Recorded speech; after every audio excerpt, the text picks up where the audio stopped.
عمران خان کو گرفتار کر لیا گیا ہے، یہ تو ہم سب جانتے ہیں، لیکن انہیں کیوں گرفتار کیا گیا ہے اور یہ القادر ٹرسٹ کیس کیا ہے، یہ جانتے ہیں۔ کہانی سٹارٹ ہوتی ہے دسمبر 2019 میں، جب یو کے کی نیشنل کرائم ایجنسی نے پراپرٹی ٹائکون ملک ریاض سے 190 ملین پاؤنڈز کی رقم ضبط کی۔ یہ رقم تقریباً پاکستانی 60 ارب روپے بنتے ہیں۔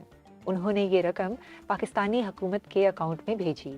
اس وقت وزیر اعظم عمران خان تھے اور ملک ریاض کو بحریہ ٹاؤن کراچی کیس میں 460 ارب روپے فائن کیا گیا تھا۔ عمران خان کی حکومت پر الزام یہ ہے کہ انہوں نے یو کے سے ملنے والے 50 ارب روپے کو قومی خزانے میں جمع نہیں کروایا، بلکہ انہوں نے ان پیسوں کو اس جرمانے میں ایڈریس کر دیا جو کہ پراپرٹی ٹائکون نے ادا کرنے تھے۔ اس کے بدلے میں پراپرٹی ٹائکون نے جہلم کے قریب 450 کنال سے زیادہ زمین القادر یونیورسٹی ٹرسٹ کے نام کر دی، جس کے 2 ٹرسٹی عمران خان اور ان کی وائف بشرا بی بی بھی ہیں۔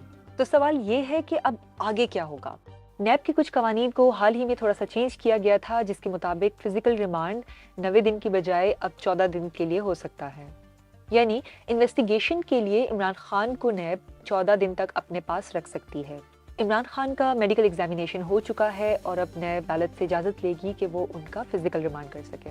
لیکن ایڈوکیٹ عمران شفیق کے مطابق نئے نیب قوانین کے بعد عمران خان عدالت سے آسانی سے ضمانت حاصل کر سکتے ہیں۔